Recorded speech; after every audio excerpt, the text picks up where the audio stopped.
복음 통일을 위한 남북 소통 프로젝트 오자유. 네, 안녕하십니까. 오자유 MC 배우 송건우입니다. 지난 한 주간도 하나님의 은혜 속에 즐거우셨나요? 자, 오늘 이 스튜디오를 환하게 밝혀주는 분들이 계시죠. 남북 통일 가족들 함께 자리해 주셨습니다. 반갑습니다. 네, 오늘도 탈북 가족 중에 첫걸음 해주신 분이 계십니다. 네, 우리 정시우 씨. 본인 소개 한번 부탁드리겠습니다. 네, 안녕하세요. 저는 평양에 살다가 2017년 탈북한 정시우라고 합니다. 만나서 반갑습니다. 반갑습니다. 와우! 서울 남자도 아니요, 뉴욕 남자도 아니요, 평양 남자.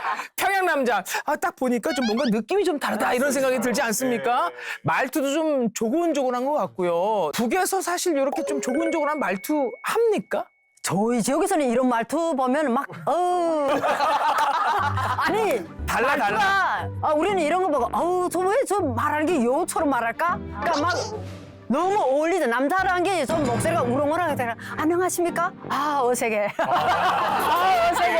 어색해. 남한에서는 되게 스윗한데. 네. 아니 근데 지금 방금처럼 너무 스윗하게 말씀하셨잖아요. 이제 북한 남자들도 뭔가 매너 있게 스윗하게 그렇게 바뀌고 있나요?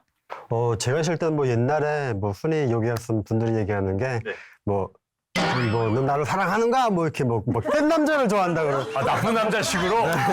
네, 나쁜 남자 스타일을 많이 좋아한다고 그랬는데 지금은 제가 있을 때는 좀 이게 한국 드라마용으로 많이 바뀌다 보니까 남자들이 연애할 때도 뭐 매너가 있어야 되거든요, 일단은. 연애할 때 여자 가방 들어줘야 되고. 진짜? 네, 양산도 들어줘야 되고. 네, 그래야 연애를 하지. 연애를 할 수가 없어요, 지금은. 오, 바뀌었다.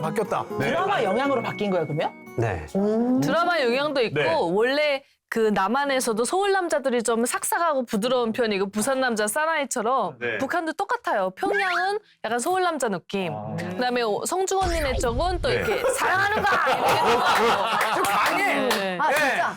그래. 그 말이 맞습니다. 네. 이제처럼 평양 남자들은 여러 쟁가. 근데 저기 양강도 남자들은 아무거나 말고 좀 이렇게 하잖아. 뭐 누구 마음이 쟁가? 야, 나는 진짜 마음대 니네하고 살게 안 살게 이렇게. 이제처럼 뭐 가방 여자 가방들 전모조리 새끼들. 아니 진짜 그대로 내가 지금 북한식 그대로 전모조리 새끼 좀 벌써부터 여자인데 지하 사냐 이렇게 표현합니다. 이런 거 좀 드물지. 그러니까 우리 송죽 씨가 말씀하시는 그 강한 남자의 스타일과 오늘 우리 처음 뵙지만 시우 씨의 이 부들부들한 이미지, 그죠? 오늘 우리 시우 씨를 모시고 평양에서는 어떤 식으로 또 혜택을 받고 살았는지 또 어떻게 저런 말투를 쓰게 되었는지 사실 그런 것들이 궁금하지 않습니까? 이런 탈북에 대한 이야기들. 하지만 잠시 뒤에 우리가 자세하게 한번 들어보도록 하고요. 자, 지금부터 오늘의 또 주제를 알아봐야겠죠. 오늘도 역시 등장합니다. 남북 극장 나와주세요.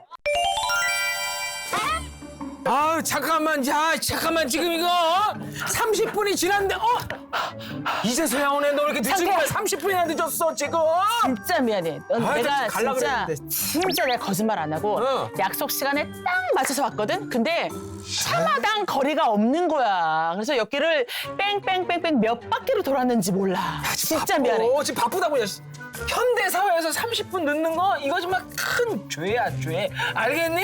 아무튼 그건 그렇고, 야, 이게 서울에 올 때는 차를 놓고 나처럼 지철을 타고 와야 돼. 지철을. 지철. 그거 생각을 못한 건 아닌데. 알았어. 그러면 내가 많으니까 밥 살게. 좋아, 밥국 사라. 알았어. 아유. 이렇게 좋아해? 밥 사는 거야 그냥 마음이 그냥 수그러지네 그냥.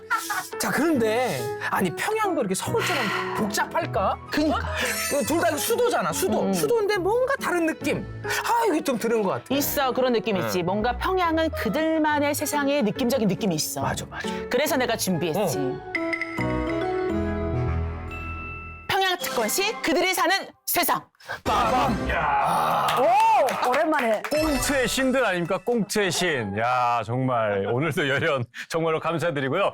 오늘 마찬가지로 중간중간에 북한말이 숨어 있었습니다. 과연 어떤 북한말이 있었는지 눈치채셨을까요? 자, 어떤 말이 있었죠? 그러니까 주차장, 우리 차마당.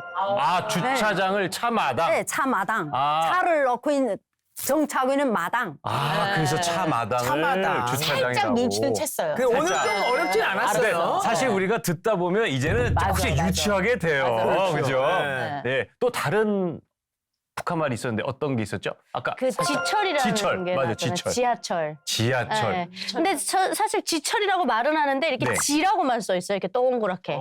아, 그래요? 지라고 뚝 박혀 있어요. 그 입구에. 어. 네, 그 지자가 써져 있는 거 보면 지하철 네. 입구더라고요. 그러면 지하는 지하철이니까. 그럼 그렇죠. 위에 다니는 열차는 뭐라고 그렇게?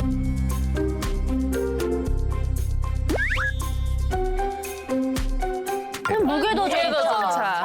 궤도전차. 궤도 전차. 무궤도 이제 알았죠. 우리 세 가지 알았다. 궤도 전차까지. 궤도 전차. 자, 오늘 우리 이렇게 보시면 희진 씨, 또 수혜 씨, 또 시우 씨까지 평양 분들이 많으십니다. 우리 심지어 예. 저희가 다 동갑이에요. 동갑이에요?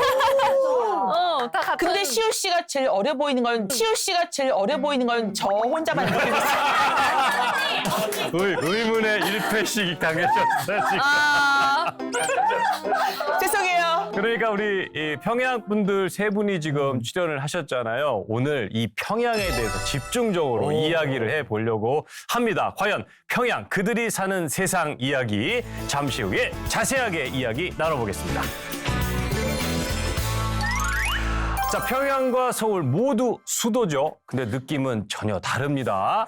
자, 우리 남한 패널분들 평양 평양. 하면 어떤 느낌이 딱 떠오르세요? 평양하면 이거죠. 그냥 평양냉면. 나올 때 그 얘기하려고 했는데. 평양냉면 드셔보셨습니까?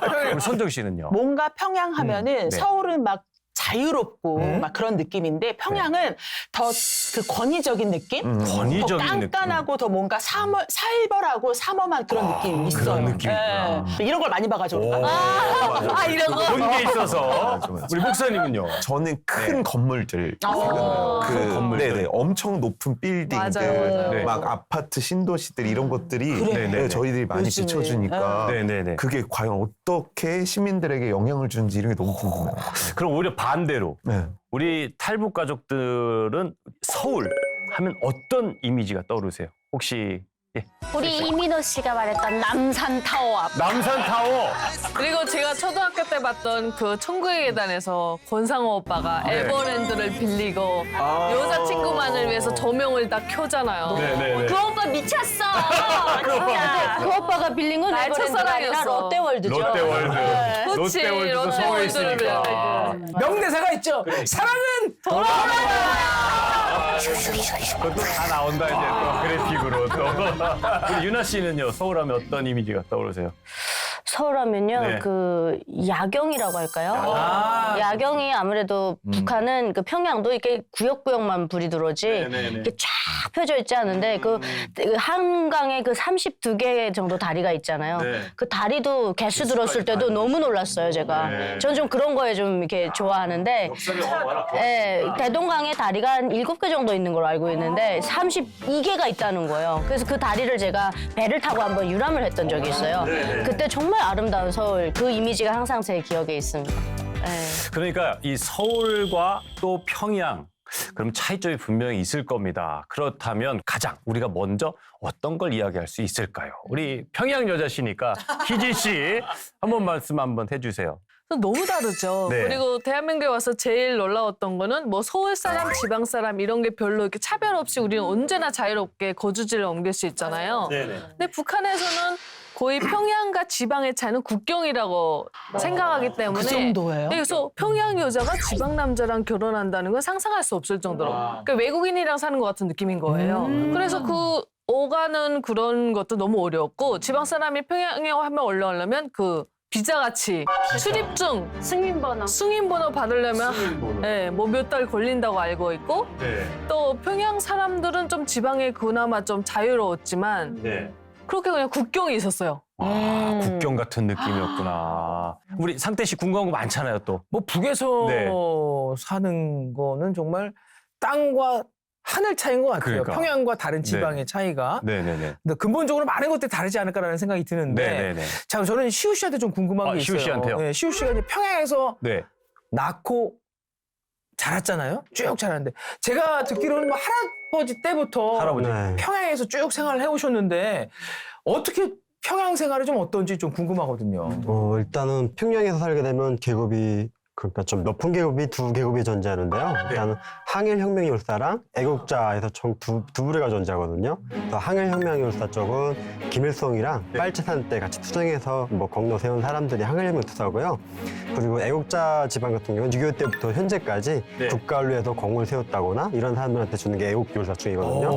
네, 저희 할아버지가 6.25 때 좀 공을 많이 세우다 보니까 네, 애국자 집안이 애국열사충 집안입니다. 지금. 애국 열사 집안. 네. 우리가 말하는 국가 유공자들은 그죠? 네, 그런 식으로. 네. 우리 송죽 씨는 평양 네 가보셨나요? 저는 제가 어릴 때 한 21살 때 오빠가 군대 나간 게 전사해서 그 전사증 받으러 오라고. 근데 이제처럼 희진 씨처럼 우리가 평양 마음대로 못 들어가는만 증명서에 빨간 줄이 딱 간 게 있단 말입니다. 증명서락 때인데 그걸 나라에서 그러니까 군부대에서 그걸 승인번호 내려와서 저하고 저희 아빠가 둘이 평양 갔는데 그 오빠가 죽었다는 그 소식을 듣고 갔던 그 평양이 구경도 하나도 못하고 그저 그 울매불매 가서 한 기억이 있어서 평양이라는 그 저인데는 좋은 기억도 하나도 없고 아 이게 평양이구나 한 것만 봤지 거기 들어가서 뭐 요란하다 멋있다 이런 것도 느껴 못 보고 왔어요. 하긴 우선은 지금 전사된 오빠에 네. 대한 그거를 확인하러 네. 가셔야 되니까. 네, 그러니까 저인데 평양은 네. 그림의 떡이라 해야 될까요? 그림의 떡이라 해야 될까요? 그림에서 본 진짜 저 떡인데 먹고 높은데 그림이니까 그림의 떡 평양. 내가 사는 수도지만은 갈 수 없는 곳. 네. 마음대로 들어 못 가고. 그러니까 정말 하늘과 땅 차이. 네네. 야 너무 끔찍한 세상이죠 거기는. 그렇다면 우리 송죽 씨처럼 뭐 전사자 오빠가 계셨으니까 특별히 갈 수 있다고 하시더라도 그러면 진짜 평양을 가려면 뭐 이렇게 허가증 같은 걸 받아야 되는데 어떤 경우에 받을 수가 있는 거예요? 그 이제 아까 번호 말했잖아요. 승인 번호. 네. 그게 이제 만약에 저희 같은 경우는 이제 평양에 친척이 많거든요. 그럼 친척이 초청을 해줘야 돼요. 초청을 하게 되면 국가에서 승인 번호를 딱 내줘요. 그럼 그 승인 번호하고 자강도에 있는 나하고 번호가 일치해야 되는 거죠. 그래서 북한에서는 그걸 눈깔 맞춘다 그래요. 눈가를 네, 맞춘다. 눈깔 맞춘다. 그러니까 그 정도로 눈과 눈을 마주치듯이 네. 딱 맞아 떨어져야 되는 거죠. 그럼 이게 나오면 아까 그 빨간 줄 그어진 거 하나랑 네네. 통행 이 허가증, 그러니까 통행 네네. 증명서랑 같이 나오는 거 두 개를 소지해야 되는 거죠. 그다음에 평양에 들어가면 그 네. 숙박건멸도 지방하고 다릅니다. 진짜 딱 며칠이면 며칠 안에 나가야 돼요. 평양 안에서는 그 숨어 있을 수가 없어요. 이 완전히 그 법적으로 그래서 끌려가갖고 어딜 많이 가냐면 간이역에 많이 끌려가요. 네. 평성 간이역에 가면 그 불법 체류자라고 하는 위해서. 그런 애들이 거기 와서 막 집길 서 있잖아. 와글와글 해요, 막 거기서. 근데 그냥 보내냐? 아니죠. 정치적인 문제를 취급하니까 강제노동도 시키고 일도 시키다가 누가 또 데리러 오면 가고 그러니까 너무나도 그 간이역에 갔을 때는 정말 이야 이 사람들 이거 다 뭐야 하면서 어린 마음에도 되게 놀랐던 기억이 있습니다. 그럼 시우 씨 그러면 평양 시민이셨으니까 평양 시민은 뭐 이렇게 조건이 있어요? 데릴 수 있는 조건? 저는 뭐 태어나고 보니까 평양 시민이던데요. 네. 다른 분들이. 네 진짜. 다른 분들. 뭐 혹시 내가 혹시 지방 사람이 평양 시민권 대자하면 네. 평양 남자인데 시집 가면 돼요. 근데 농장원 출신은 안 됩니다. 어머. 왜요? 아 진짜요? 농장원 하도 빠져나가려고 그러니까 농장원 여자하고 군대하고 결혼하면 그 평양 시민도 농장으로 내려라는 거예요. 진짜 거꾸로요? 그러니까 평양 남자들이 거부하죠.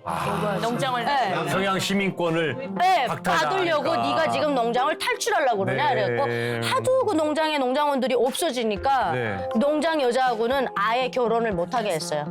네. 그래서 그렇게 그리고 바꿔놓은 지금 뭐 현재 네. 바뀐 게 네.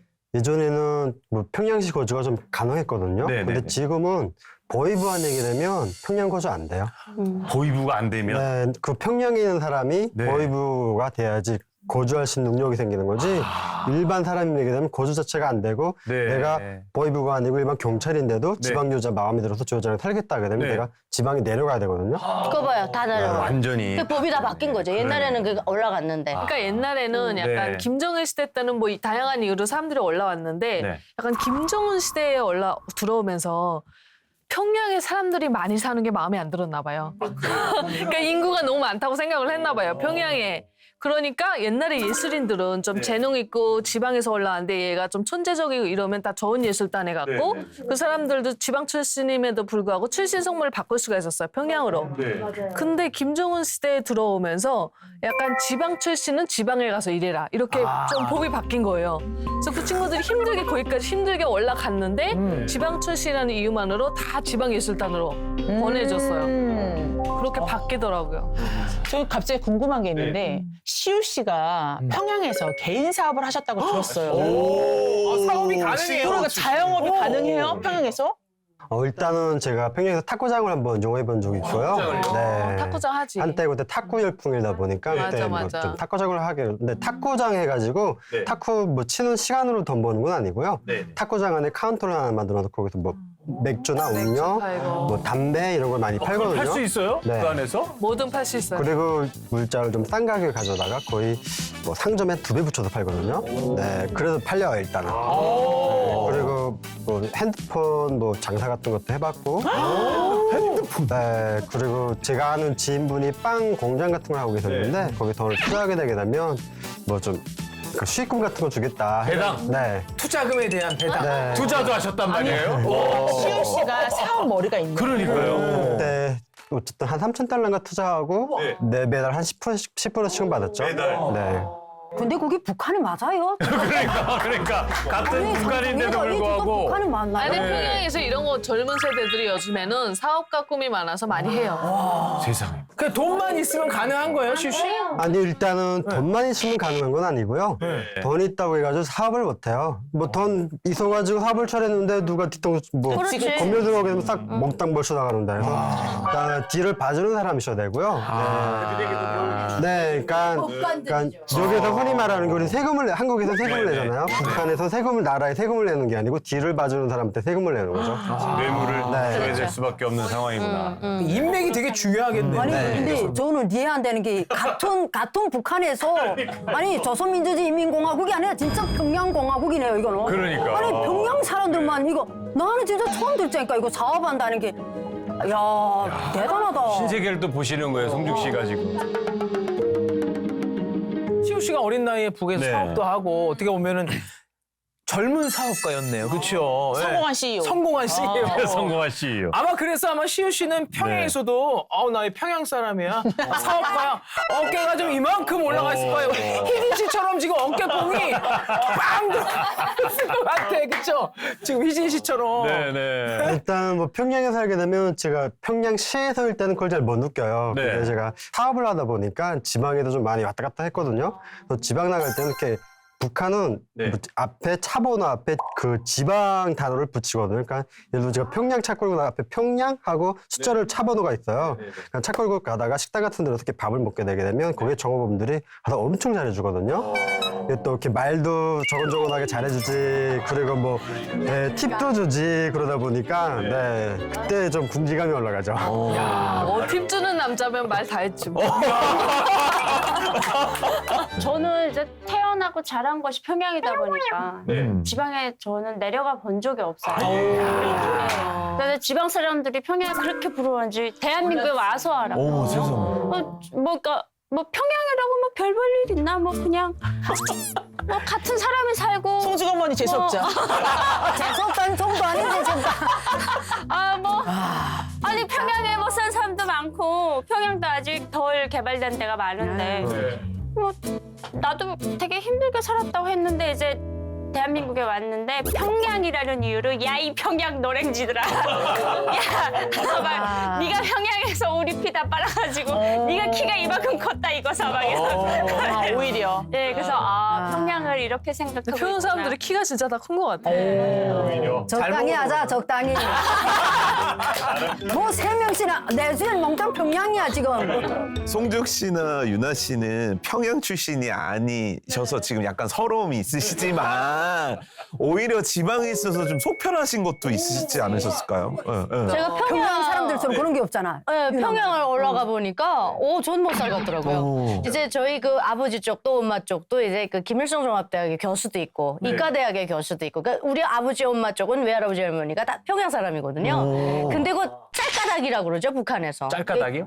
김일성이 예전에 이제 그 사회주의 건설할 때 이렇게 그 교육자들 모아놓고 대회를 하면서 분교에 갈 선생님이 없어서 속상하다 이런 얘기를 하게 됩니다. 근데 우리 할아버지가 딱 손을 들고 수령님의 말씀이라면 제가 그곳에 가겠다. 그래서 저희 할아버지가 그 자강도의 완전 심신상권의 그 초대 학교 교장 선생님이 됩니다. 그리고 우리 할머니는 수학 선생님이었어요. 그렇게 해서 이제 그때 시대 인테리들이니까 얼마나 그렇겠습니까? 근데 어쨌든 그렇게 해서 자강도에 내려왔는데 제가 그러니까 친척들은 평양에 많았거든요. 그래서 평양을 딱 가보면 아침에 새벽만 되면 수레바퀴 빗자루 들고 나가가지고 구역을 쓸어야 된대요. 마당 청소해야 벽돌에 있는 풀도 뽑아야 되고 뭐 무슨 칠도 해야 되고 그래서 그걸 왜 하냐니까 행사 보장을 해야 된다는 겁니다. 그다음에 또 무슨 꽃다발도 여러 가지가 있어요. 그래서 뭐 이거는 박수 칠 때 뭐 이거는 뭐 때 이거는 뭐 진짜 내가 그래서 그걸 쳐다보면서 해야지. 아니 그렇게 하고서 어떻게 살아요 작은 어머니 그러니까 여긴 생활이 그렇대요. 그래서 나 이렇게 살 거면 자강도에서 살래요 그냥. 대학볕에 나가갖고 애들이 자 뭐 어디 학교 여기 줄 여기서 바닥에 똑바로 섭니다 뭐 이렇게 메가폰 들고 나 얘기를 해요. 그러니까 애들이 그냥 두부모처럼 섰다 빠졌다 그래서 야 저거는 사람 못 살겠다. 나는 자유롭게 살다 보니까 그다음에 그 7층인데 계속 올라갔다 걸어내려갔다 올라갔다 엘리베이터 안 다니니까 밤에 화장실 가고 싶으면 거예요. 그래서 막 작은 어머니 나 좀 같이 내려가 주십시오. 그럼 공중 화장실 같이 내려가지고 화장실 수세식 변기를 쓰질 않더라고요. 아니 있어요. 있는데 물이 귀하니까 그 물을 안 쓰겠다고 거기에다가 이게 뭘 넣고 쓰질 않는 거예요. 아니, 그러니까 저희가 살 때는 이제 다 매 집에 하나씩 그 수색식 그 변기가 있는데 네네네. 그러니까 앉아 싸는 우리처럼 이렇게 의자에 앉는 거 말고 이렇게 파는 거. 수색식 그거가 있는데 문제는 물이 안 나오다 보니까 그래요. 너무 속상해요. 우리는 한 번도 이렇게 내려본 적이 없어요. 이렇게 설거지 한 물 맞아요. 그거 재사용하는 거예요. 네네네. 그래서 제가 이제 트라우마가 있는 게 뭐냐면 네. 그 응가하는 거를 그렇게 싫어했어요. 그 안에 들어가기가 너무 끔찍해가지고. 지금은 이제 괜찮고. 지금은 뭐 아이고, 대한민국을 뭐 어느 휴게소나 가도 다 그냥 빵빵 내려가는. 근데, 그냥 수압이 그냥 확. 근데 이 얘기를 하면서도 희희 씨가 그랬어? 진짜? 아니 같은 평양시인데도 그랬다고? 아니 뭔가 처음 듣는 얘기가 많아가지고. 아니 혜진이 사는데도 분명 평양이거든요. 네. 아니 그러니까 이게 뭔가 이게 다른 별에서 전체라고 왔어요. 얘기하기가 힘든 게 네, 네. 평양 그러니까, 안에서도 그러겠죠. 너무 다르고 네, 네. 지방도 막 다 맞아, 다르잖아요. 맞아, 맞아. 네, 네. 그러니까 맞아. 그러니까 이렇게 자세한 이야기들을 우리가 또 좀 이따가 또 나눠볼 거고. 그래도 송juk 씨 얘기 들어봐야 될 것 같아요. 송juk 씨는 지금 지방 좋은 점 자랑하고 싶어가지고 입이 근질근질하실 것 아니 같아요. 화가 나자니까. 평양 놈들이 무려 3명이서 나를 불러싸가지고 평양 좋다. 네 지방 좋니 내 지방 좋니 하는데 지방에서는 또 좋은 게 집안에다 돼지 키워도 누가 말하는 사람 없단 말이야. 평양은 돼지 집안에 돼지를 왜 키워? 돼지를. 우리는 집안에서 돼지 키운단 말입니다. 부엌에다가. 정말 자유 있고 그런 건 집단 생활이 좀 적으니까 조직 생활을 북한 사람들이 딱 조직에 매는데 그걸 좀 약간 지방은 풀어놨지 않습니까? 그러니까 그게 좋은 점이 있는데 그래도 평양 가서 살고픈 생각 평양이라면 다 좋아한단 말입니다. 지방 사람들이 가보고 오죽했으면 병아리들도 농촌에서 사는 병아리들이 평양 가고 평양이 너무 좋다는 그걸 해가지고 뿅뿅 이렇게 우는 게 아니라 피앙피앙 이렇게 우는 거예요. 아, 이 얘기 많이 들었어. 자, 일단 우리가 평양 얘기 해봤잖아요. 서울 얘기를 좀 같이 좀 해보려고. 야 서울. 예, 비교 서울이 너무 옛날에 멋있어. 뭐 우리 노래도 있어요, 그죠? 서울에 대한 노래들. 서울에서 아름다운 이 거리. 너무 맞아, 옛날 맞아. 사람이다. 우리. 그러니까 정말 서울이란 도시가 굉장히 글로벌한 도시로 성장을 했잖아요. 근데 만약에 서울 올 때마다 통행증을 딱 끊어야 된다고 생각해 보세요. 그러면 진짜 어떨 것 같으세요? 불편하죠. 그죠? 그냥 지방에 살겠지. 안 가고 말지. 안 가고 말지. 안 가고 말지. 안 가고 서울 안 말지. 가 이러면서 살 것 같아요. 그러니까. 만약에 유나 씨 같으면 통행증 끊어야 돼요. 근데 요건 제대로 하고 갑시다. 대한민국에서는 그 서울을 그냥 수도 정도로만 본다면 북한의 평양은 수뇌부. 장군님이 있는 곳, 우리 인민의 심장이 있는 곳이에요. 그러니까 성지라고 보면 돼요. 그래서 이거는 말하자면 우리 그 버킷리스트처럼 내가 한번 평양에 가보고 죽는 게 소원이에요. 성지순례네, 성지순례. 네, 맞아요. 그러니까 여기 한국에 와 보니까 서울은 그냥 아무나 본인이 와서 그리고 서울은 뭐가 좋냐면 기회의 도시예요. 맞아요, 맞아요. 네, 글로벌하다고 말씀하셨는데 정보의 도시. 아. 정보의 도시고 기회의 도시고 누구든지 마음만 먹고 올라오면 맞아. 일자리도 찾을 수 있고 무엇보다 이 지하철 끝내줍니다. 평양의 지하철은 그때 보니까 2개 노선이 있었나? 네, 그렇게 많지 않았거든요. 우리 9호선 몇 호선까지 있죠? 지금은 9호선 말고도 정말 너무 많아. 너무 많아서 제가 2호선 타고 그 내부순환 뭐 이렇게 네. 있잖아요. 뺑글뺑글 던 적도 있어요. 아 맞아. 어디에 내려야 될지 몰라가지고. 우리 평양에서 오신 희진 씨, 뭐 별다를 거 없을 것 같은 느낌적인 느낌인데 그래도 서울 왔을 때 첫 느낌 기억나세요? 아, 서울의 첫 느낌. 근데 저 같은 경우는 일단 평양에서 바로 오지 않고 해외에서 4년 살다가 왔잖아요. 네, 네. 맞아요. 그래서 별로 그렇게 놀라울 게 없겠지 하고 왔는데도 네, 네. 너무 또 분위기가 너무 다른 거예요. 일단 사람이 너무 많아요. 아 맞아 사람이 맞아. 많아. 네. 뭐 이렇게 지나가면 어깨도 칠 수 있고 막 네, 어쨌든 네, 뭐 매너도 줘야 되고 막 정말 사람이 많아서 네네. 아, 어떻게 이 많은 사람이 이렇게 같이 살지? 막 이런 것도 되게 놀라웠고 네. 그다음에 패션 이런 건 거의 뭐 외국 조리가라하게 자유롭고 그다음에 가장 놀라웠던 거는 처음에 타왔을 때 한 건물에 모든 게 다 있어요. 맞아 맞아 맞아. 우리는 막 병원에 가려면 한참 가야 되고 식당 가려도 저기 가야 되고 근데 이 안에 뭐 파스타부터 시작해서 모든 메뉴가 다 있고 치과 정형외과 다 있고 그리고 편의 시설이 다 있는데 심지어 이 바로 앞에 또 플러스 이마트 해가지고 엄청 많고 그래서 야 정말 이거는 발 한 번 움직이지 않아도 그냥 이 건물 안에서 해결이 되는구나. 송중 씨는 어떠세요? 서울에 대한 느낌 딱. 저는 네. 진짜 49살에 제가 한국에 왔으니까 서울이라서 괜하고 딱 들어왔는데 제가 생각한 서울은 명동거리 가면 깡패가 옥실거리고 종로 가면 맹거지가 많고 아, 이런 들은 거. 그렇게 들으신 네, 거예요? 저는 세뇌를 그렇게 딱 그것만 알았단 말입니다. 그다음에 옷도 개들이 옷을 심하게 입었으면 개들이 우리 같은 세상이로군 이렇게 말한다는 정도로 됐다면 여자들과 남자가 다 반나체 정도 옷을 입고 다닌다는데 옷 입은 게 너무 수수하게 평범하게 입은 겁니다. 이게 진짜 남조선 수도 맞는 거고 정말 수수하고 전기도 계속 주지 않는데 저는 야 이게 정말 수도로구나.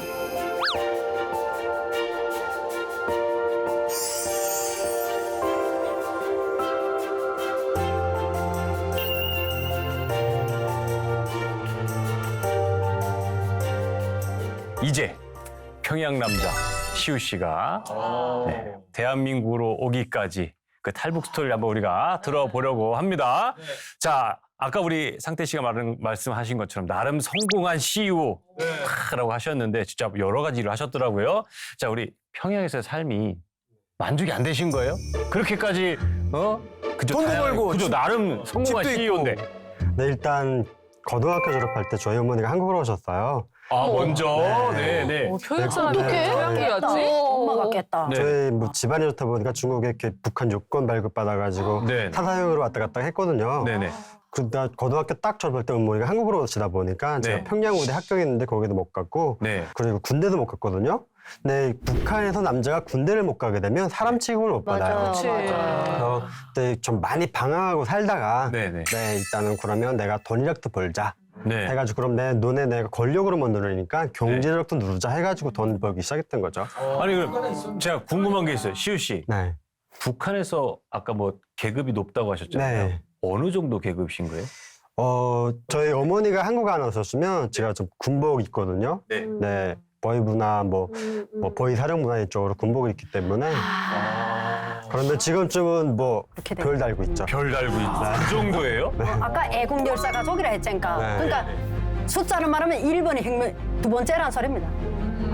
2번 두 번째입니다. 애국 열사 가족이. 신분이 높았네요, 시우 씨가. 신분이 두 번째란데요. 제일 높은 부릅니다. 뭐 어쨌든 궁금한 게 어떻게 어떤 계기로 어떤 사건을 통해서 탈북하게 됐는지 궁금해요. 그런 계급을 갖고 계신 집안이.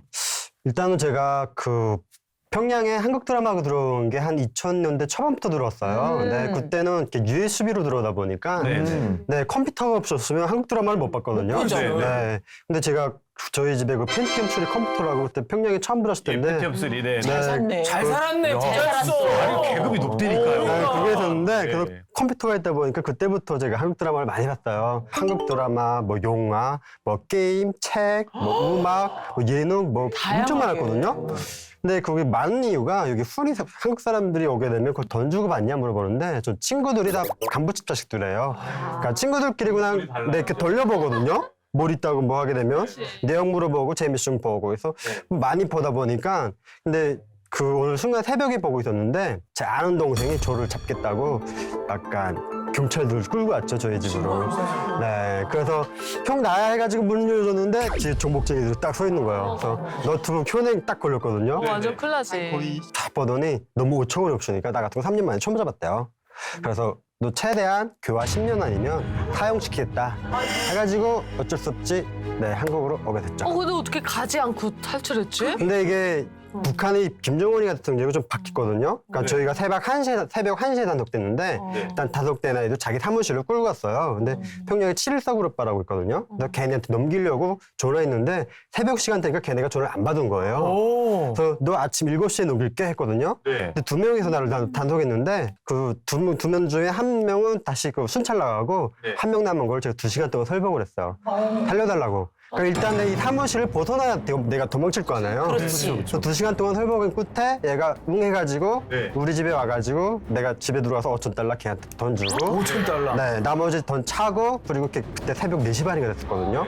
또 골목길에 나올 때 거기서 꽉 정신없이 도망쳤죠. 그러니까 얘가 막 뒤에서 따라오는 소리 들리는 거예요. 근데 제가 북한에 사업하다 보니까 이렇게 뭐 개인 자가용처럼 전화하게 되면 콜택시 같은 걸 제가 썼거든요. 그래서 그 사람한테 전화해가지고 차 부르고 차 타고 그날로 평양 떴죠. 그때까지는 탈북을 하겠다는 마음은 아니고 네. 잡히지 않고 막 네, 이제 도망치자. 살자는 생각은 살자는 네. 생각. 배신자 동생 때문에. 네. 그 배신자 동생 그러니까. 뭐하고 살고 있나? 아니 근데 이게 진짜 우발적인 거잖아요. 오늘 갑자기 일어난 일인데 그래서 이제 지방으로 도망을 가셨고 네. 그러면서 탈북까지 어려움은 없었어요. 그러니까 어떻게 이제 시작인데, 이제 시작인데. 탈북을 그죠? 일단은 제가 평양시 빨리 벗어난 게 저희가 어머니가 한국으로 오신 다음부터 뭐 이제 처서마다 컴퓨터에 제 이름 치게 되면 제 자료가 쫙 뜨거든요. 네네. 네, 그래서 일단 평양시만 벗어나자. 그러면 지방에서는 처서가 많아도 돈 주면 다 통과하기 때문에 제가 하도 지방 많이 다녀보니까 알거든요. 네, 그래서 일단 평양시 벗어나가지고 거기서 그다음 또 평양시민증 있게 되게 되면 총진까지 나올 수 있어요. 통일증 없이. 네, 그래서 제가 평양시민증 가지고 총진까지 나왔거든요. 그래서 총진에서 평양시민증 버리고 그래서 월급 비슷한 총진 국민증을 돈 주고 샀어요. 그게 가능하구나. 네, 그래서 그거 가지고 거기서 종업원증 또 발급받아가지고 그거 가지고 해상까지 출장증명서를 발급받았거든요. 그래서 제가 총진 사람으로 위장해가지고 해상까지 오게 됐죠. 머리가 엄청 빠르세요. 바로바로 순발력 있게. 탈북하려고 한 건 아니잖아요. 그러니까요. 회사는 가서도 브로커가 없는 거예요, 저는. 네. 그래서 거기 와가지고 브로커를 막 찾았어요. 네. 찾았는데 마침 일이 되려니까 그 저랑 나이 같은 남자를 만난 거예요. 국경경비대 출신을. 네네네. 네, 그래서 그때 걔한테 15,000달러 정도. 15,000불. 이야. 네. 그 US 달러죠? 네. 15,000불. 그래서 제가 뭐 남들은 뭐 압록강 넘을 때 뭐 밤에 넘는다는데 저는 오후 4시 반인가 여유 있게. 국경경비대가 출조망 다 들어주고 네 그래서 가가지고 그때 1월 초였는데 그래서 압록강이 때 얼었을 때예요. 그래서 압록강 중간에 서가지고 제가 북한을 한 30분 서서 바라봤거든요. 빨리 안 건너시고? 여유가 있어. 다 있으니까. 있어. 여유가 있어. 압록강 딱 섰는데 4시 반인데 안개가 쫙 끼기 시작하는 거예요. 자, 이제 그 신비한 광경이죠. 네, 서서 돌아보는 게 내가 탈북하려고 지금 온 것도 아니고 그러니까 내가 이게 지금 강 건너가는 게 잘하는 짓인지 못하는 짓인지 그리고 또 내가 살아서 이 북한 땅을 다시 밟을 수 있는지 고민이 많이 되죠. 이거 다시 갈까? 아니면 네 중국 갈까? 이런 식으로 막 고민이 엄청 많이 되죠. 근데 일단 하려니까 일단 결심의 길인데 일단 가보자 해가지고 일단 압록강 넘었죠. 압록강 뭐 중간에서 본 거는 둘째치고 네. 그럼 거기서 왜 탈북을 하시려고 한 거예요? 예를 들어서 네. 쫓아왔다든지 네. 뭐 아니면 수색을 통해서 뭐 이렇게 뭐 전단처럼 네. 얘를 잡아라 뭐 이렇게 얘기가 나오지 않은 이상 굳이 지방에서 살아도 된대. 탈북을 할 이유가 근데 없지 또 교화 10년 갔다 오게 되면 지방으로 쫓겨나거든요. 네. 근데 평양 사람이라고 해서 지방에 산다게 되면 그냥 죽은 목숨이라고 생각해요. 네. 그리고 일단은 내가 가오가 있죠. 내 교화 갔다 오게 되면 내가 일어난 게 거의 8년 동안 일어난 재산이 다 용이 되거든요. 그렇지. 네, 그러니까 인생이 끝났다고 생각하면 돼요 거기서. 맞아. 그러니까 탈북에 대한 생각이 있고. 무조건 탈북해야 그리고 돼. 제가 탈북이 네. 압록강 넘기 전에 평양이랑 통화를 했거든요 핸드폰으로. 네네. 그래서 어떻게 지내냐 궁금해서 통화해봤는데 거의부 애들이 내가 탈북인 걸 모르더라고요. 해산에만 있는 걸. 그래서 왜 모르냐 물어봤더니 내가 북한에다가 내가 돈을 좀 많이 벌다 보니까 집도 사놓고 뭐 자영업도 하고 있어요. 네, 내 이름으로 집을 샀거든요. 네네. 그러니까 이렇게 재산을 다 잃고 놨는데 이걸 네. 버리고 설마 갔겠냐. 그렇죠. 그러니까 그렇죠. 평양시에서 어디 잠수 타고 있는 줄 알았대요. 네. 그래서 저희 아버지한테 가가지고 아들 숨어 있는데 대라고. 네, 막 일다 보니까 그러면 그 재산 어떻게 됐어요? 혹시 아세요? 뭐 국가에서 다 뺏어갔겠죠. 그렇겠죠. 그렇겠죠. 국가에서. 또 탈북을 잘할 수 있던 노하우가 또 한 가지 있다고 들었는데. 일단은 제가 탈북하고 알았는데요. 저 네. 탈북할 때 여기 탈북자가 이렇게 많은지 몰랐거든요. 북한 사람이. 그래서 맞아요. 저는 나도 중국만 오게 되게 되면 네. 그냥 비행기 타고 한국 가는 줄 알았어요. 맞아. 나도. 그리고 그래서 중국 갔을 때도 네. 일단은 군시 국적이 싹 없어지는 거예요. 누가 나를 잡아가겠어.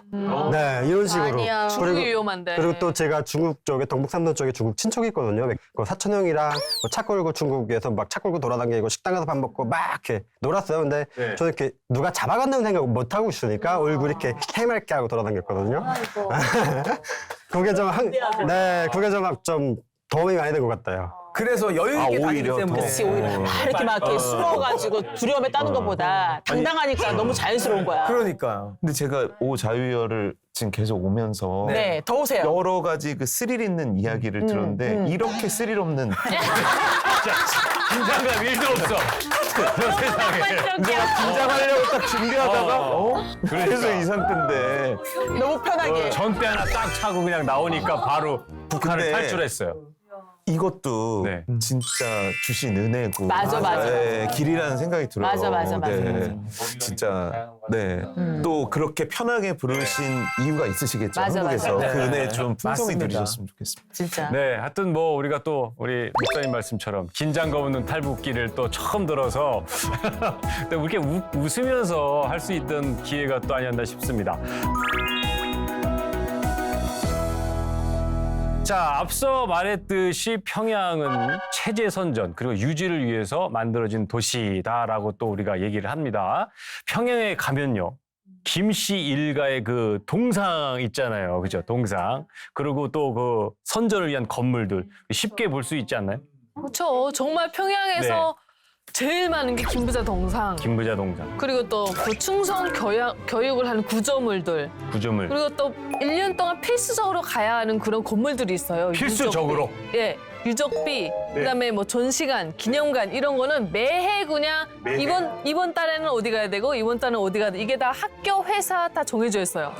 그치? 평양 출신들은 다 만경대 고향집 무조건 1년에 한 무조건 번씩 뭐 가야 2월 되고. 16일, 4월 15일, 727 계기 때마다 가는 곳이 달라져요. 만수대 동상 무조건 가야 되고. 맨날 만수대 동상, 혁명 전시관 이런 데만 가면 얼마나 좀 그렇지 않을까? 지겹죠. 결혼식 날도 제일 처음으로 신랑 신부가 가서 찍어야 되는 게 김부자 동상. 너무하다. 그거 먼저 결혼식 찍어야 돼요. 날까지? 신랑 신부 목이 잘려도 장군님은 전신 다 나와야 돼요.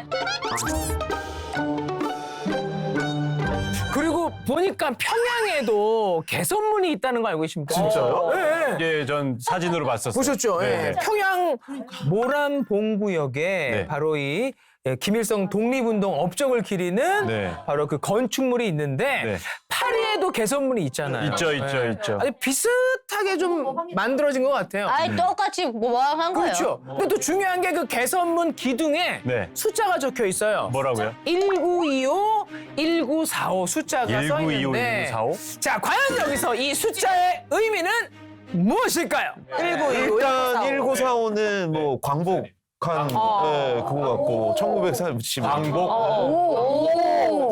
그 1925는 1925는 1925. 1925는 생일? 아니요. 김일성 생일? 아니요. 자, 그러면 1925년은 어떤 날이냐? 윤아 씨. 네. 조국 광복을 위해 고향집을 떠나네 이렇게 되어 있네요. 조국 광복을 위해서 네. 고향집을 떠난 날이 1925년. 기가 막히다, 기가 막히다. 김일성이 1912년생이거든요. 25년이면 13살이에요. 13살, 14살 나이에 강복의 천리길을 떠났어요. 예. 자, 그럼 1945년은 광복이 조국 네. 광복의 해입니다. 네. 그래서 그 개선문에 1925, 1945 숫자가 적혀 있다고.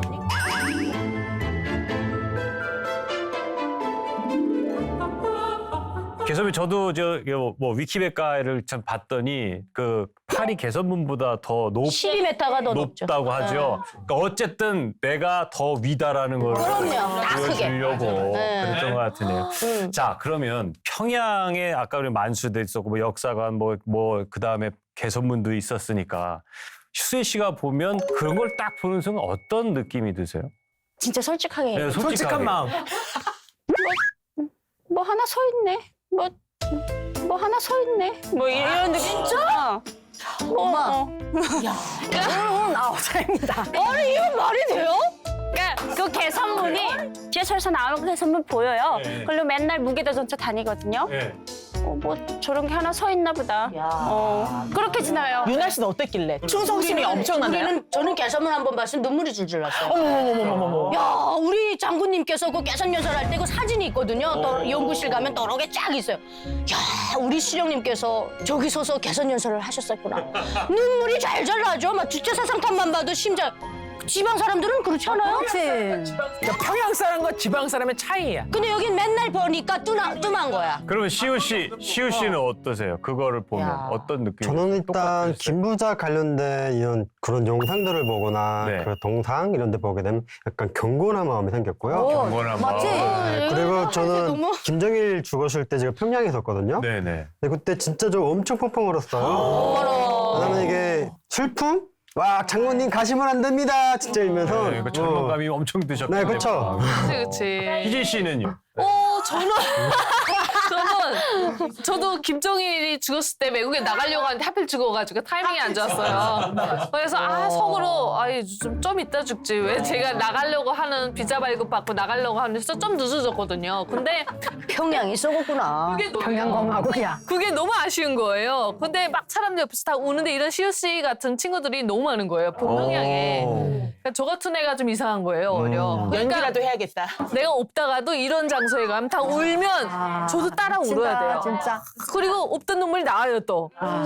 그래요. 근데 그 없던 눈물이 나오는 게 아니 뭐 3일이면 많은데 그거 막 일주일 열흘씩 하면 그러면 이제 눈물이 말라서 안 아니 나와요. 근데 이렇게 되면 점점 더 세뇌되는데 저는 있잖니까 김일성이 세 세대 다 살다 왔잖니까 김정은 시대까지 저 살고 왔잖니까 다 김정일이 김일성 다 죽었을 때 진짜 눈물 나고 진짜 솔직한데 가슴이 아프더라고요. 이 가슴이 뭔가 막 아리고 야 우리 수련님 장모님 안 계시면 어떻게 한데 딱 희진이하고 공통된 거 조금 좀 더 빨리 죽던가.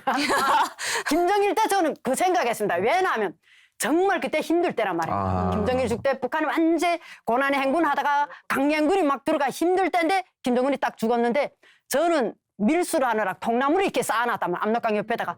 그걸 김정일이 죽는 날에 넘기는 날인데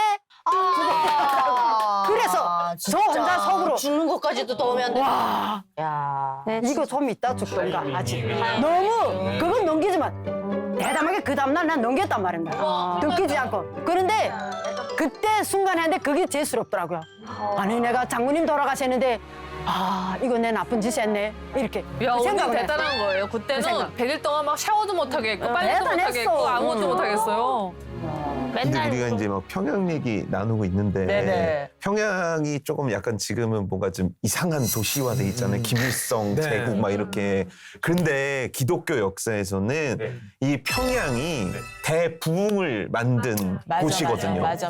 이 평양의 대부흥 1907년 대부흥의 70년대. 예, 그 사경회를 기점으로 해서 오늘의 대한민국의 복음화가 맞아. 만들어진 아멘. 정말 대단한 사건이었거든요. 그게 뭐 네. 사실은 김일성이라는 사람이 신격화하는 데 있어서 기독교라는 그 신앙이 굉장히 큰 역할을 했거든요. 네네. 그래서 김일성이 그 기독교 집안의 장남이지 않습니까? 그 어머니 강반석은 얼마나 하나님을 사랑했으면 자기 이름을 반석이라고 개명을 했단 말이에요. 그때 당시 권사님이었어요, 강반석이. 권사님이었고 아버지는 또 독립운동가였습니다, 김형직은. 부모님 두 분은 훌륭하다니까요. 근데 그리고 김일성이 어렸을 때 분명히 손잡고 교회 다녔을 거예요. 그때 평양에만 뭐 3,000개 넘는 교회는 뭐 막 부흥이 엄청나게 일어나는 거 아닙니까? 그런데 그렇게 해서 교회를 다니던 사람이 저 자리에 간 거예요. 내가 하나님이 되고 싶어. 자기가 하나님 된 거죠. 그래서 저 북한은 완전히 지금 김일성주의와 사입이 정교화되어 있잖아요. 이 진실이 들어가면 한 방에 무너져요. 그렇지. 이미 신앙은 다 진리가 가지고 들어가면. 있고. 네. 이게 악마가 됐죠. 그죠? 맞아요. 그 평양 대부흥운동 네, 때문에 이렇게 네, 네. 부흥이 돼서 네, 네. 야, 정말 지금까지는 신앙을 갖게 된 게 아닌가라는 생각이 드는데 그 시작됐던 그때 장대현 교회가 있었습니다. 아시죠? 예. 이 장대현 교회가 있던 그 자리에 김일성 동상이 세워져 있다고 합니다. 그들도 안 거죠. 이 자리가 축복의 자리라는 걸. 어머, 네. 처음 듣는 얘기예요. 처음 들으세요? 네. 다 악용하네. 그걸 다 아까 말씀하신 것처럼 모든 걸 자기화한 거 아니겠습니까? 맞아요, 그렇죠? 맞아요. 이제 앞으로 이 김일성 동상이 무너지고 다시 그곳에 교회가 세워지는 그날이 오기를 빨리 우리가 기도를 해야 될 것 같습니다. 아멘. 네. 아멘입니다. 자, 우리 120년 전에 그 평양 대부흥 운동 이야기까지 해봤습니다. 다시 현 시점으로 이렇게 딱 돌아와야죠. 자, 평양이라고 해서 다 같은 평양은 분명히 아니라고 합니다. 그 중에서도 핵심층, 우리 또 핵심 계급에 계신 또 우리 정시우 씨 얘기를 들어보면서 그 평양의 중구역이라고 저거 들어봤거든요. 그 중구역에 가면 뭐 이렇게 굉장히 중요한 게 있대요. 그거 한번 가보신 분 계세요? 아, 중구역은 다 가죠. 가봤습니다. 예, 다 가보셨어요. 평양에서 하면 중구역 다 가죠. 그러니까 진정해. 근데 제가 여쭙고 싶은 건 네. 가본 게 중요한 게 아니라 살다 오신 분이 계시다고요. 과연 누굴까? 누구세요? 저요. 아, 근데 진짜요? 얘는 별에서 아니라니까. 중구역 사시지 않았어요? 저는 보통강국 살았습니다. 아, 그래요? 좋잖아. 그치. 보통강구역이 중구역 다음으로 좋지. 네. 그러니까 그 중구역이 평양의 1%인 그 사람들이 살고 있다는 상상도 못하는 곳이래요. 곳이네, 1%면. 그러니까, 네.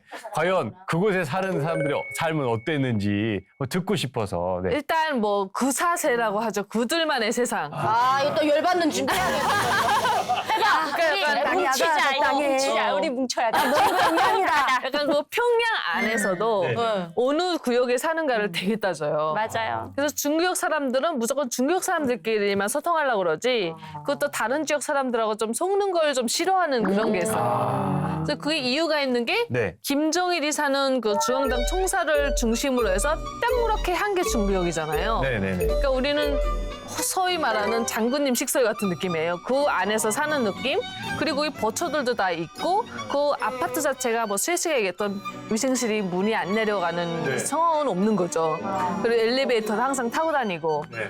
그래서 어차피 환경이 되게 좋은데 일단 좀 삶의 질이 다르다고 봐야 되죠. 또 집에 항상 청소해주고 밥 해주시는 가정부들이 있어요. 이거 진짜 다른 세상인데요. 완전. 다른 세상이야. 그 세상 맞는데?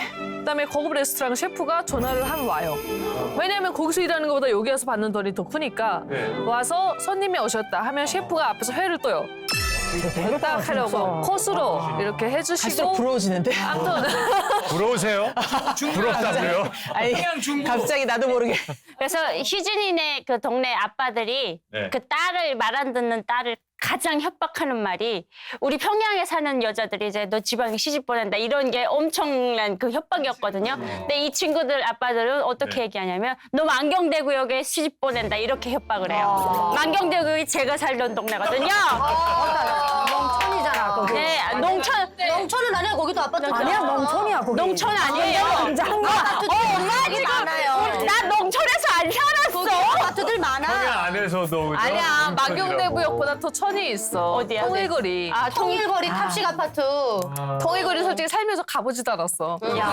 세상에. 아마는 현대산구역 맞아. 평양아 작작하자. 그러니까 저희 집이 그랬던 건 아니고 좀 야. 대체로 그렇게 네네네네. 사는 사람들이 많이 산다. 있다. 아니, 궁금한 게 평양에 잘 살다가 지방으로 추방을 당한 경우가 생겨버렸어. 그럼 다시 평양으로 돌아올 수 있어요? 못 못 들어가죠. 그런 거는 지방이니까. 그런 뭐죠? 분들이 그래서 빨리 돌아가시는 게 평양에서 그렇게 살다가 지방에 내려간 충격에 충격을 안겨주는 거예요. 그래서 거기서 돌아가시는 분이 되게 많아요. 근데 그게 추방되는 것도 이렇게 뭐 어디 막 항해도 뭐 평안남도 막 이런 평북 뭐다음에 저 지역 있잖아요. 함경도 막 이런 데 추방 보내면 또 탈북할까 봐 있잖아요. 평양 사람들이 가는 데가 있어요. 아, 따로. 항해도나 평안도 이 지역을 많이 보내는데 그 중에서 왔다가 가는 동네가 하나 있어요. 어디요? 제가 태어난 자강도. 거기 혁명가 보냈다. 혁명하네. 내려오거든요. 혁명화 내려오거든요. 그래서 여기는 혁명화 내려오거든요. 그래서 여기 그 한국에 오신 그 유현우 참사, 유현우 대사님인가? 유현우 대사님도 자강도에 내려와서 3년을 혁명화 하셨대요. 3년이나? 평양 다음에 제2의 심장이 자강도라 그래서 여기에 내려와서 이렇게 혁명화 시키고 올라가는데 그 대표적인 사람이 연용무기죠. 연용무기가 대한민국의 1차 정상모순이 회담할 때 내려왔던 분이거든요. 근데 그분이 이제 완전 하락해가지고 자강도 도당책임 비서로 내려와요. 그래서 도당책임 비서로 일을 막 열심히 하다가 결국엔 다시 복귀돼서 올라가서 죽었을 때 김정일도 다 거기에 장례식 가서 이렇게 할 정도로. 그러니까 그 자강도에 오는 사람들은 올라가긴 하더라고요. 아니 그래서 제가 이제 듣다 보니까 그래서 평양에서 그렇게 사시는 분들이나 뭐 북한에 사시는 분들이나 이런 상황들 때문에 예를 들어서 내가 나 빨리 나가고 싶어. 탈출하고 싶어. 뭐 가치관도 막 흔들리고 모든 게 흔들리고 있다는 이런 얘기들도 살짝 들리거든요. 어떠세요? 뭐 요즘에 대한민국에 오니까 장마당 세대 뭐 우리들 그렇게 부르더라고요. 1990년대 그 고난의 행군을 겪은 세대. 그때 이제 태어나고 자란 애들을 장마당 세대라고 부르는데 이 장마당 세대가 대한민국 MZ랑 비슷한 세대거든요. 근데 이 세대의 그 특징이 뭐냐면 당에 대한 충성도가 아버지 엄마에 비해서 되게 낮은 세대예요. 그렇지. 부모님이랑 다르지. 그러니까 뭐 김정일이 나한테 뭘 하나 뭘 준 게 없. 그렇지. 뭐 해준 게 뭐 있나. 뭐 네네. 그 약간 이런 식으로 바뀐 애들이라서 네.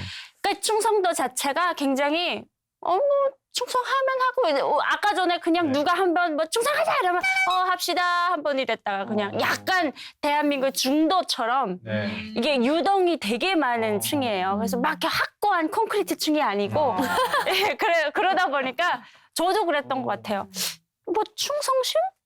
내가 지금 먹고 사는데 이게 지금 바쁜 거지 내 충성심을 막 이렇게 덧보여가지고 내가 뭐를 잘 해보겠다 이런 거는 전혀 없었던 세대인 것 같아요. 지금 말씀 들어보고 보면 북한의 중심인 평양도 흔들리고 있는 거잖아요. 맞아. 그러면 그게 흔들리면 북한의 정권도 그쵸, 흔들리는 그쵸, 거거든요.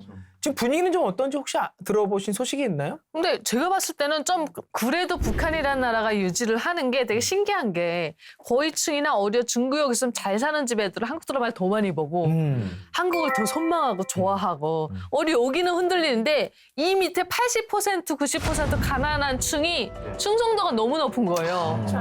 그러니까 얘네가 아무리 뭐 이래도 얘네가 장군님 막 울면서 꽃제비들이 있으니까 북한이라는 나라가 유지가 되지 않을까. 그러니까 북한이 체제 불실성 때문에 어쨌든 핵에 매달릴 수밖에 없으면 주민들이 계속 힘들어지잖아요. 근데 북한의 교육을 우리가 연구해봐야 돼요. 북한의 교육 12년제 의무교육 안에 있는 이 교육이 제가 볼 때 한국에 와보니까 이 간단치 않아요.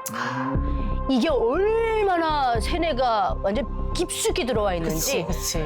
북한은 그걸 신앙처럼 해가지고 주체 사이비 종교에 입혀서 사람들을 그렇게 시켜놨어요. 그래서 못 먹고 못 사는 애들이 무슨 총을 들고 장군님 지키겠다고 나가서 죽느냐라고 물어보신다면 10년 동안 지금 그 쿠르스크 지역에 나가 있는 러시아에 파병 나가 있는 군인들이 우리가 지금 포로된 사람들만 봐서 그렇지 자폭하는 군인들 엄청 많다잖아요. 김정은 원수님 만세 하면서 자폭한단 말이에요. 그럼 이건 뭐예요? 신앙적으로 접근해야 되는 거예요. 주체 사이비 종교로 완전히 태어나서 죽을 때까지 세뇌 교육을 시켰기 때문에 장군님을 위해서 죽는 생명이 영원하다고 생각해요. 그래서 북한에서는 이렇게 말합니다. 부모님이 주신 생명은 육체적인 생명이고 영원한 생명은 장군님 품에 있는 정치적인 생명이다. 두 개가 딱 나눠져요, 생명이. 그러면 사람이 죽는 건 다 알잖아요. 근데 죽는 거 그따위 두렵지 않아. 멋있게 정말 이 장군님이 아는 사람으로 죽는 게 중요한 거예요. 그러니까 그거 된다는 거예요. 그래서 우리가 북한 군에 대해서 재래식 장비나 이런 것들은 별로 중요치 생각 안 해도 그들의 이 정신력만큼은 우리가 어쨌든 위험 요소로 봐야 되는 점이에요. 이제 유나 말한 것처럼 진짜 자폭하는 그 사람이 그 자폭할 때 그 심정을 우리 가만 앉아 생각해보자. 그게 사실 맹간한 마음을 가지고 자폭을 못한다는 거예요. 집에다가 한국은 족자들이 멋있는 명언들이 많지 않을까? 북한 집들의 간부들 집들 맹간한 집들 하면 명언은 뭐라고 써요? 자폭 정신이라고 썼습니다. 그거 족자로 다 걸어놨습니다. 상상도 안 되게 다 자폭 정신, 정폭탄 이런 거 다 집에다 족자로 다 멋있게 해서 다 붙였습니다. 네, 뭐 한도 끝도 없을 것 같습니다. 이런 얘기 들으면 정말 이 북한 정권이 빨리 무너져야지 복음통이 일어나고 그래야 정말 그죠? 우리 민족 부흥의 땅이었던 그 평양이었는데 참 그곳에 다시 봄이 왔으면 좋겠습니다. 목사님 진짜 올까요? 저는 반드시 온다고 믿습니다. 반드시. 네, 네, 아멘. 진짜. 왜냐면 한국에도 이들을 위해서 기도하는 자들이 있고 네네. 우리가 이미 받은 자들이잖아요. 네네. 그리고 한국에도 이미 많은 교회들이 통일이 될 것들을 준비하고 우리가 가서 어느 지역의 교회를 개척할지도 다 돼 있거든요. 진짜 딱 신호만 하나님이 주시면 목숨 걸고 우리도 달려가서 복음을 전하는 그날이 속히 오기를 정말 맞아요, 기대합니다. 하긴 맞아요. 우리가 열심히 북한을 위해서 기도하고 있습니다. 그렇죠? 그 기도가 분명히 어서 속히 이루어지기를 바라고요.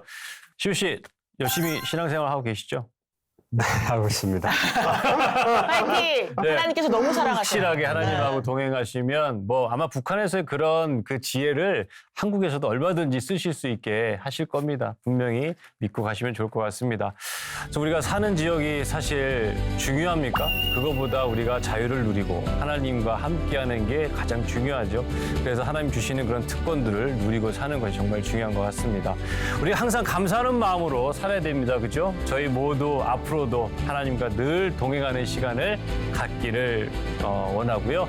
우리가 또 함께 외쳐보겠습니다. 다음 주에 또 여러분들과 함께 즐거운 시간 갖도록 하겠습니다. 마지막으로 다 같이 외쳐볼까요? 복음 통일의 그날까지 함께 합니다.